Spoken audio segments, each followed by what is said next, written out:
आज class 10th का question bank बताने जा रहे हैं। सोशल साइंस यानी SST, जिसमें तुमको इतिहास, भूगोल, नागरिक, अर्थशास्त्र का जो होता है उसमें से तुमको पहला इतिहास का क्वेश्चन है।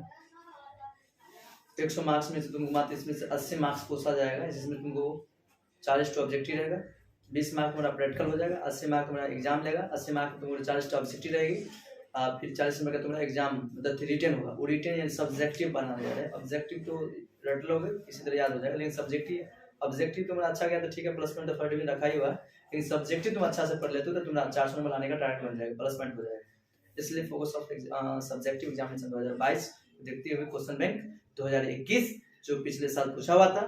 कभी कभी क्वेश्चन ये होता है कि रिवीजन कर मार देता है, री कर देता है, मतलब दोबारा पूछ देता है क्वेश्चन, कोई क्वेश्चन बना देता है जो पहले पूछा हुआ था। क्वेश्चन नंबर पहला है 2021 का, वियना कांग्रेस की 2 उपलब्धियां बताएं। मतलब क्या समझे, वियना कांग्रेस थी, उसकी 2 उपलब्धियां बताना था। उपलब्धियां क्या थी? तो पहला उपलब्धि आई थी कि पहले लिखेगा क्वेश्चन, वियना कांग्रेस की 2 उपलब्धियां निम्नलिखित है, या ये है वियना कांग्रेस के माध्यम से। किसके माध्यम से? वियना कांग्रेस के माध्यम से, मतलब किसी का माध्यम होता है ना कि तुम इसके माध्यम से तुम यहाँ तक गया, तो किसके माध्यम से? वियना कांग्रेस के माध्यम से यूरोप में नेपोलियन युग का अंत हो गया। वियना कांग्रेस के माध्यम से यूरोप में जो नेपोलियन युग का जो युग था, नेपोलियन का युग था, जो क्या हुआ? अंत हो गया, यानी खत्म हो गया, और मेटरनिक का युग शुरुआत हो गया। सिमला समझ में आया? क्या बोलेगा? वियना कांग्रेस की 2 उपलब्धियां बताते बोलेगा वियना कांग्रेस की उपलब्धियां 2 इस प्रकार है। पहला कि वियना कांग्रेस के माध्यम से यूरोप में नेपोलियन का जो शासन चल रहा था वो क्या हो गया? अंत हो गया, और मेटरनिक का युग चालू हो गया। किसका शुरुआत हो गया? मेटरनिक का शुरुआत युग चालू हो गया, मेटरनिक का युग शुरुआत हो गई।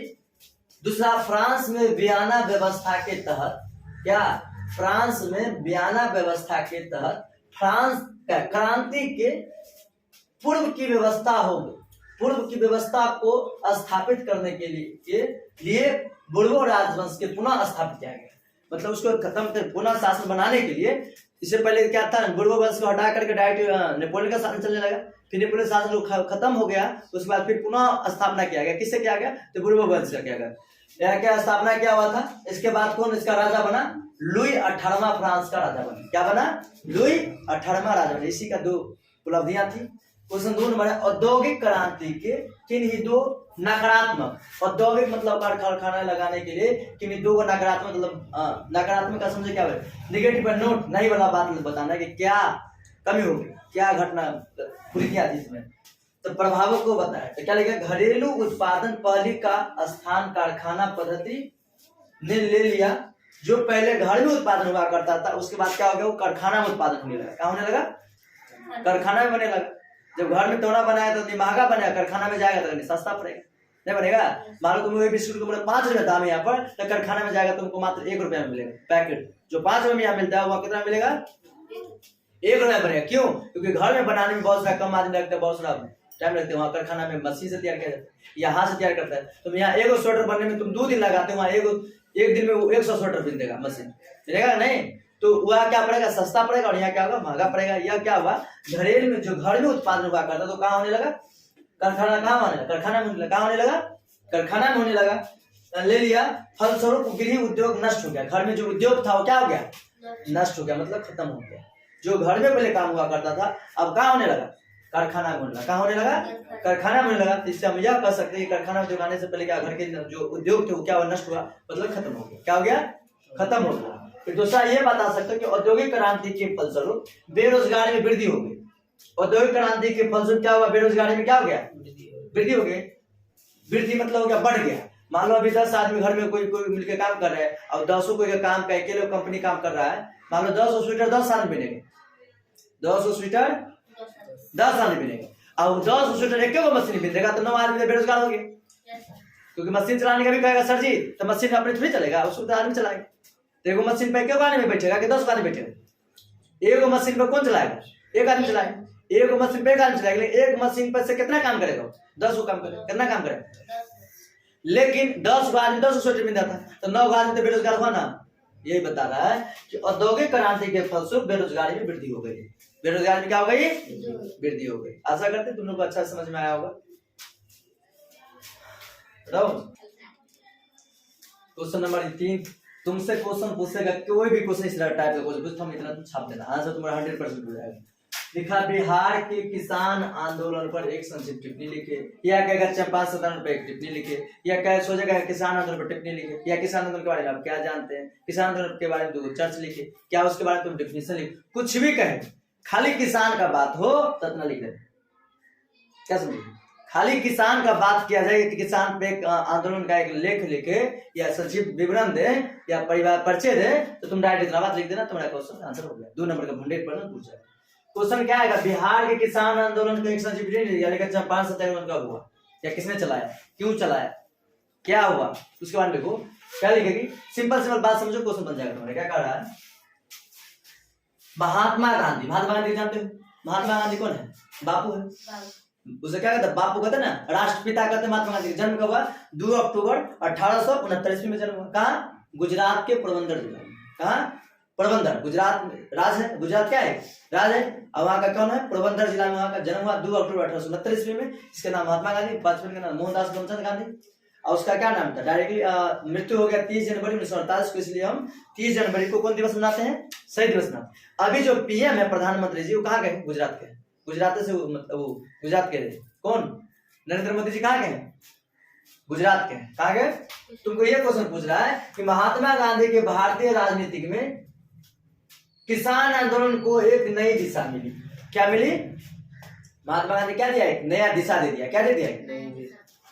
17 में चंपारण सत्याग्रह आंदोलन हुआ। अब 1915 में कहाँ से है? अफ्रीका से है। कहाँ से है? अफ्रीका से ना आया। पहले कहाँ थे? पढ़ने के लिए कहाँ गए थे? अफ्रीका गए थे।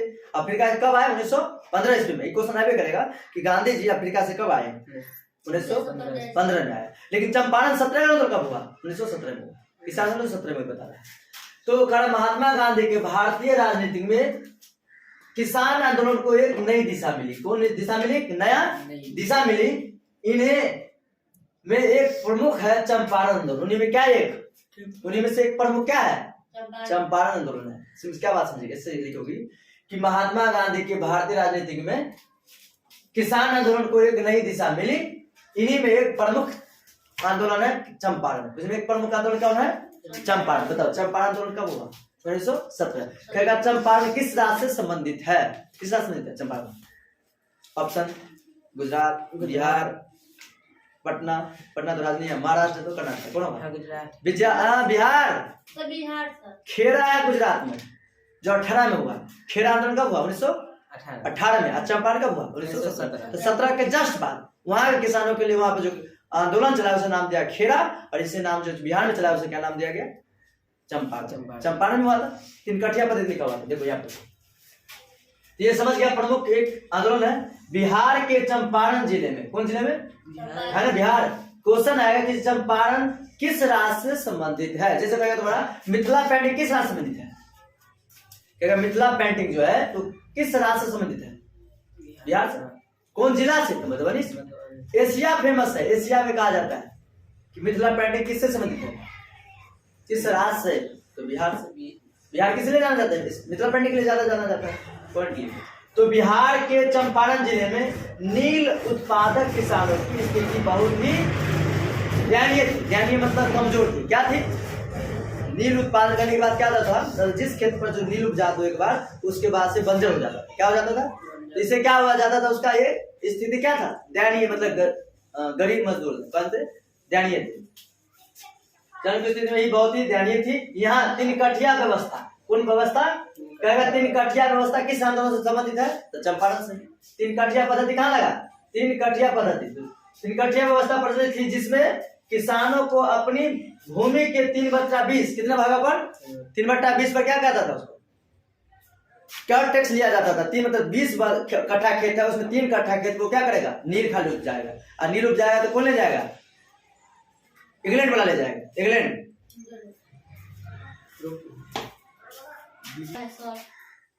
कहा था यहाँ तक 3 कठिया व्यवस्था कहाँ प्रचलित थी? चंपारण सत्याग्रह। कहाँ थी हुआ? 3 कठिया का मतलब हुआ 3 कट्ठा। 20 कट्ठा में 3 कट्ठा में क्या करेगा?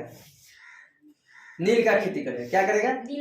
अब 20 कट्ठा में अपना 20 कट्ठा मान लो तुम्हारे पास 20 बीघा खेत है तो 3 बीघा खेत में क्या करेगा, नील का खेती करेगा। 17 बीघा में तो अपना खेती जो मन जो करो। और वो 3 बीघा में कौन सा खेत जो खूब उपजाऊ हो। खूब उपजाऊ मतलब क्या, जहाँ पर फसल अच्छा पकड़ता। उपजाऊ मतलब समझता ना कि जहाँ पर कुछ छीड़ दो कुंटल हिसाब से होने लगा। तो जो में अच्छा होता था जब वहां पर वो क्या करते थे, 3 कट्ठे बस्ता लाओ, क्या था 3 बट्टा 20 में 3, 20 में बट्टा का मतलब ए में ये इतना, 20 में इतना मतलब 20 कट्ठा में 3 कट्ठा में वो नील का खेती करवाएगा। अब 17 कट्ठा में हिस्से ऊपर नील की खेती करनी पड़ती थी। क्या करना पड़ती थी, नील की खेती करनी पड़ती थी, जो सामान्यतः सबसे उपजाऊ भूमि होती थी। 3 कट्ठा पद्धति वो पद्धति है जिसमें 20 कट्ठा में 3 कट्ठा में नील की खेती करवाते थे उस जगह पर जहां पर उपजाऊ सबसे अधिक हुआ करता था। आगे बोलेगी, इसके बाद गांधी जी ने किसानों को संगठित कर मतलब इकट्ठा कर। इसके बाद क्या किया, बहुत देखा कि बहुत अन्याय हो रहा है। क्या हो रहा है, मान लो गांव घर में बहुत सा कुछ मारपीट हो गया तो सब कोई मिलकर इकट्ठा करके उसको सुलझाता है कि नहीं सुलझाता है। तो वही हुआ कि सब किसानों को मिला लिया और एकत्रित संगठित करके आंदोलन चलाया। इसे नाम क्या दिया गया, चंपारण सत्याग्रह आंदोलन दिया गया। क्या नाम दिया गया, चंपारण सत्याग्रह आंदोलन नाम दिया। क्या नाम दिया, चंपारण सत्याग्रह आंदोलन नाम दिया गया। क्लियर, बोले चंपारण सत्याग्रह तो चलाया किसने, राकेश शुक्ला चंपारण के जीत, लेकिन किसके मतलब आया कौन, महात्मा गांधी जी आए 1917 में। चंपारण सत्याग्रह में बहुत बार पूछा, वेरी वेरी इंपोर्टेंट क्वेश्चन पूछेगा कि चंपारण सत्याग्रह आंदोलन कब हुआ, 1917। आउट कर लो इसको, आउट ऑब्जेक्टिव। चंपारण सत्याग्रह आंदोलन कब हुआ, 1917 1917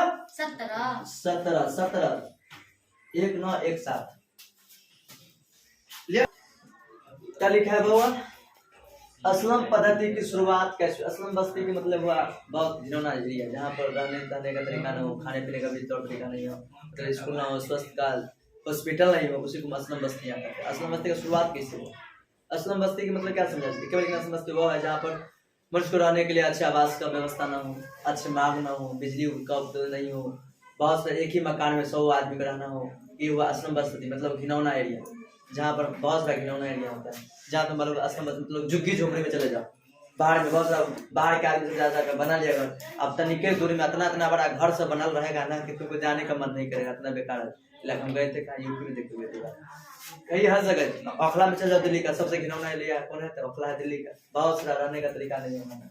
क्या असलम पद्धति की शुरुआत कैसे हुई, छोटे गंदे और अस्वस्थ स्थानों में जहाँ फैक्ट्री मजदूर निवास करते, फैक्ट्री भी रहते हैं। अब आप कौन थे, मजदूर निवास करते। वही बताते कि जहाँ पर कुछ का व्यवस्था ना हो, यहाँ लेकर स्वस्थ मतलब अच्छा जगह नहीं, स्वस्थ रहने के लिए हॉस्पिटल की व्यवस्था ना हो, पढ़ने के लिए बच्चों के लिए स्कूल की व्यवस्था ना हो, चलने के लिए सड़क अच्छा ना हो, टूटी फूटी सड़कें होना चाहिए, उसे हम असलम बस्तियाँ कहते हैं। तो कहते कि वैसे आवासीय स्थलों को असलम कहा, उस बस्ती को क्या कहा जाता है, समझ गया। असलम किसे कहते हैं, असलम पर लिख दोगे। असलम कहने का मतलब हुआ जहाँ पर रहने सहने के लिए अच्छा तौर तरीका ना हो, आवास ना हो, रहने के लिए आवास ना हो, खाने के लिए वहाँ पर अच्छा सा मतलब खाना व्यंजन ना मिले, जो मिले वही दे दो। आप एक ही मकान में 10 आदमी रहो, कुछ होकर रहता है आदमी सब, मजदूर सब ऐसे काम करते हैं, एक ही घर में 10-10 आदमी रहता है आराम से। तो क्या, तो वैसे लोग हम क्या कहते हैं, असलम पद्धति असलम कहा जाता है। इसका शुरुआत कैसे हुई, तुम्हारा ये क्वेश्चन है कि असलम पद्धति की शुरुआत कैसे हुई। औद्योगिकरण मतलब औद्योगिक का लगना हो गया, कारखाना लग गया। औद्योगिकरण का मतलब क्या समझा, औद्योगिक मतलब कारखानों के लगना के दौरान शहर में रहने वाले श्रमिकों के लिए आवास की समस्या उत्पन्न हो गई। क्या हो गई, जब शहर में बड़े बड़े कंपनी खुल गया, मतलब बड़ा बड़ा फैक्ट्री लगा दिया, तो जहाँ भी घर है वो घर को तोड़ना पड़ा। क्या करना पड़ा, तोड़ना पड़ा। इससे क्या हुआ, वहां के रहने वाले मजदूरों क्या रहने में क्या हुआ, कठिनाई। क्या उत्पन्न हुआ, कठिनाई उत्पन्न हो गया।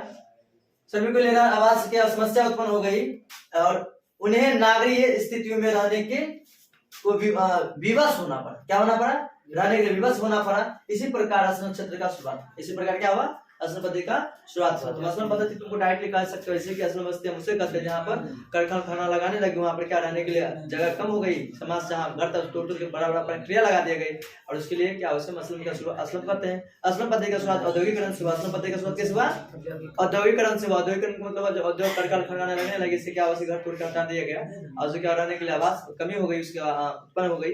यही घटना है जैसे ही औद्योगिकरण असलम पद्धति की शुरुआत हो गई। अगला क्वेश्चन तुम्हारा ये है, आर्थिक संकट से आप क्या समझते हैं। आर्थिक संकट, आर्थिक मतलब इकोनॉमी, पैसा। आर्थिक मतलब क्या हुआ, पैसा में कमी को आर्थिक संकट कहते हैं। आर्थिक संकट में क्या कहते हैं, सर जी अभी हमारे पास पैसा नहीं है, पैसा नहीं देने वाले हैं, तो आर्थिक संकट ही है हमारा, पता है ना। अरे आर्थिक संकट मतलब पैसा का कमी हो गया, किसका कमी हो गया, पैसा का कमी हो गया। तो यही कह रहे हैं कि आर्थिक संकट से आप क्या समझते हैं, तो क्या समझते हैं, अर्थतंत्र मतलब पैसा, अर्थतंत्र में आने वाली वैसी स्थिति को आर्थिक संकट कहते हैं जब उसके तीनों आधार चौपट खत्म हो रहा है। कौन आधार, पहला आधार देखो कृषि है, गांव भर लोग कृषि उसी करके जीवन यापन कर लेते हैं। दूसरा है उद्योग मतलब छोटे छोटे कारखाना हो गया। और व्यापार तीनों पर है, या तो कृषि करता है, या तो व्यापार करता है, या तो वो उद्योग में करता है, या तो बोलेगा जॉब में। अब मान लो अभी कोरोना वायरस के मोहर लगा तुमको, फिर आ गया महाकाल, तो सब अपना घर बैठेगा, सबका खाने के ऐसे ऐसे घर मिलेगा तुमको कि खाने के लिए तरसता है, दिन में खाता है तो रात के लिए तरसता है, फिर रात में हम क्या खाएं, और जो रात में मिलेगा तो दिन में क्या खाएं।